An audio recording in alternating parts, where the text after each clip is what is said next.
Welcome to an exceedingly exciting hashtag Ask GMBN Tech. We're joined by the Director of Education from, well, an incredible company that's been making tools specifically for bikes for over 60 years, Mr. Calvin Jones. So, first question here is from Will101, and he wants to know, what's the first or essential tool that any mountain biker should get? Boy, I would have answered that differently in different phases of my time in cycling. Years ago, I would have talked about an AWS 10. It's got all sorts of little tools that fold out and everything. I'm sad to say this is a little bit sad. Probably a cell phone is going to be helpful for you and your friends, and not that you're going to update your firmware before you go on a ride. You update your firmware to connect with people to get information. Okay, so you can buy the repair manuals. You could get them on Kindle and such, and then you've got information age. I would probably start. Then I would go with just a AWS 10. 2, 3, 4, 5, 6, 7. No 7, and that's it, 6. Then go from there. So that's what I'm sticking with. So we've got a great question here from Carl Chocolate, and he's asked, if you could only have 5 tools in your bike toolbox, which ones would they be?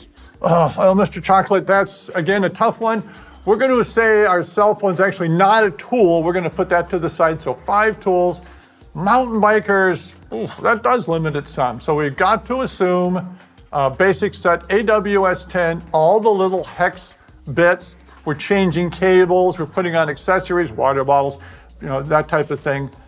And we still need an 8mm. That's an HR8 crank arms. Take a lot of torque, and pedals need an 8mm. So we have all of our hex bits up to 8. Now we're maintaining bikes. We're not switching forks, so we're not needing a hacksaw. I still like the hammer, HMR8, the smaller hammer with the mallet. That's a fun one. I think we're at 3 there. Boy, oh boy. Okay, mountain bikers are friends. Everyone is electronic shifting or cable shifting. Hanger alignment, we're going the DAG3, derailleur alignment gauge. Boy, what do I got here? 1, 2, 3, 4? One more. Una más. Pad spreader, the PS1. Very simple tool. We took a wheel out. My goofball friend squeezed the lever and pushed him in, or I'm changing new pads. Even if you're not bleeding, the PS1 pad spreader. There we go, 5. Okay, we've got a question here from Mr. Questful, great name. In Calvin's ideal world, what does the bike industry look like in terms of industry standards and goals? What's different from today's norms? These are, what Truman and I call these? These are root beer questions when we're in public, that you're opening up a bottle and just settling in for a long argument. Boy, I go back and forth on this. Standards are nice. We have an article or a video of different bottom bracket standards, and everyone, oh, this is terrible, blah, blah, blah, blah. Well, you know what? Get over it. We had 4 different cotter pin sizes. There's never been a standard. Right, did the world need 4 different cotter pin sizes? No, didn't help anybody. I think sustainability has to come to the front. That's the number one. There definitely is tension, though, between performance, engineering, and what consumers want. So, if we truly want the fastest, smoothest, most efficient, that you have to allow that Darwinian process of something trying to survive.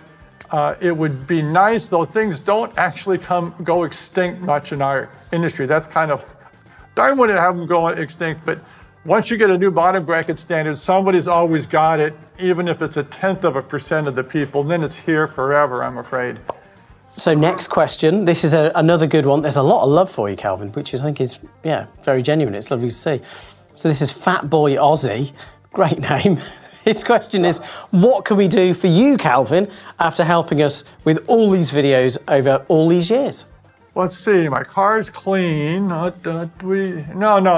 I know. Keep the questions coming, but do this for me. Give me the details, okay? So how worn is it? If it's a wheel question and you can measure tension, do that. When you say, avoid the emails or the questions, we do read our YouTube comments. You watch our video and then you say, my brakes don't work. Well, this is a video about headsets. So why don't we go to that one? We do check all of them. That's one thing you can do for us. And then number two, give us, they're squeaking in the wet. What kind of pads you have, what details you can give, then we can give better information. But we read those because we want to know, we want our finger on the pulse of problems. So that's important feedback. This one is from A. Chris Knopf. Can I somehow pair a 32-hole hub with a 28-hole rim and vice versa? We talked about industry standards. We didn't we? And another question, bike shops are going to say no. Everyone's going to say no. The answer is yes, you can, if you're patient enough and you're clever enough. So it's simply a bunch of vectors. It's a bunch of CAD problems. So it's just simple geometry. I have a big circle. It's got 32 dots. I got to connect the dots. I only have 28, so I am going to skip some, try and space them around, and those unique spokes, you're going to have to measure them almost one at a time. So with a CAD program, you may end up with 6 or 8 different spoke lengths, all spread around the rim in a repeating pattern. Can it work? Yes. Is it fun to do? Yes. Does it make sense? No. Perfect, thank you. Very good. Next question is from Andy Smallman. He's saying lots of people on roadie channels, including GCN, talk about chain waxing for road and gravel. Is there in any way that this is relevant for mountain biking, or is it a complete waste of time? Interesting question. It's a little, it's debatable, but we first want to do something to our chains. We don't want to just let them sit there. So waxing is basically a pain. And the roadies tend to be more geeky. Do you say that over in the UK? That they're willing to go through the process. Now, I was with a team that was very interesting last month in Europe that will go unnamed. They have a system of just a series of chains. On the modern racing bikes, if you look at them, they're actually pretty much the same.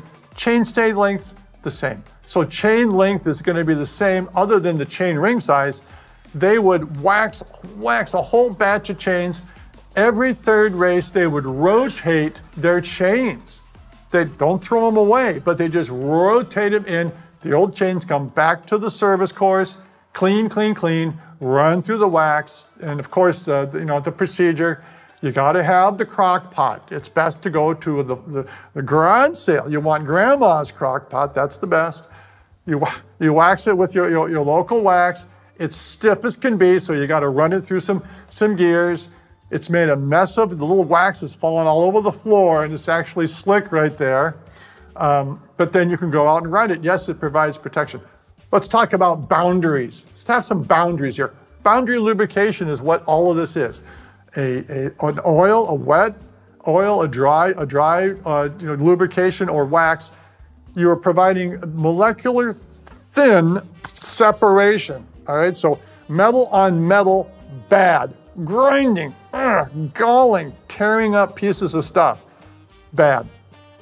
Oil, grease, etc. Even in your ball bearings, there's that molecule thin layer. The two are not actually touching. That's what we're hoping to do in wax, so the two aren't touching. If it's a stiffer chain, it is slower. It might be cleaner, right? As a general rule in bikes overall, I think sometimes people are too concerned with cleaning it to a pristine showroom, up on the wall to worship type clean. Bikes are for riding. It's okay. They get dirty. Go look on the underside of your car, right? People polish the car. It's not so pretty. And a bike doesn't need to be so pretty, but the wax definitely can be clean, but sometimes it's not providing that separation that it could. So, but at least they're doing something. Next question. I'm going to replace my double crankset, and I'm wondering what I have to put on the bolts. Do I have to put grease or Loctite? Yeah. So you're putting on the crank bolt, grease is the number one. Thread locker is not bad. Thread locker is a liquid, and it's going to provide lubrication as you tighten it. That's good. Don't do it dry, okay? But number one thing, and this is another fun video we could do, what keeps that bolt tight is the preload. It's the tension in the bolt and the pulling in the bolt itself. So when we tighten bolts, they tend to stretch a bit, and that provides a clamping force. And it's pretty amazing, the force, I'm not talking torque. Torque doesn't matter here. It's the stretching of that bolt that squeezes it together. It's some thousands of pounds of pressure, right? That's an elephant sitting on your crank arm. So the grease helps you get that. If you use a dry bolt and everything's dry, you're losing the effort you're turning. The torque is lost to friction. It's like I'm there holding your hand and stopping you from tightening if it's dry. If it's lubricated, the load is transmitted, right? The wrench is basically a simple machine. It's transmitting the load to the bolt. The bolt is stretching and holding things together. So the tension.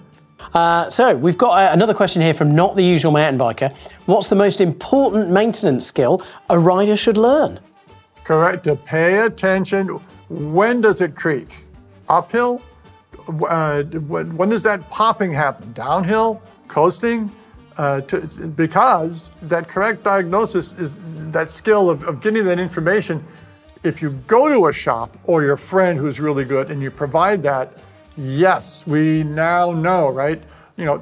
Doctor, this hurts. Well, okay, what could it be? Many things, right? So you are your own little clinic that you're trying to get that information. That's really, I think, the most important skill to learn. Even more than wheel truing, lubricating your chain. Yes, that's very, very important.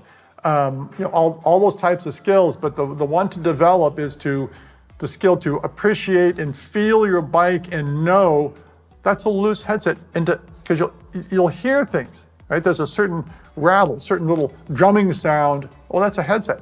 Or was that the rear wheel loose, right? So then if you get that skill, you're gonna ride with your friends and they're gonna hate you because they're, Owen, yeah, I think your bottom bracket's creaking, and you'll be a lot better off. It's gonna save you money to try and develop those diagnostic skills. Yeah, awesome answer, thank you very much. And I guess tagging off from that, I think that's why I find working on bikes so amazing. I feel like you probably share a little bit of this, is that there's so much learning to be had. And that's why it's really interesting and engaging, is each time you head to a bike, you're learning something new. Even if it's the same bike that you've ridden for, okay, maybe not 10 years, not 10 years in mountain biking, but yeah. Yeah, now I want to add on to that, touch as many bikes as you can. Your friends' bikes. Someone has a problem. You may not fix it. Not saying you fix the bikes, but you at least feel the problem and see the problem and hear it. So touch and be around as many bikes as you can. That's the best tip. Then you'll be able to apply it to your bike.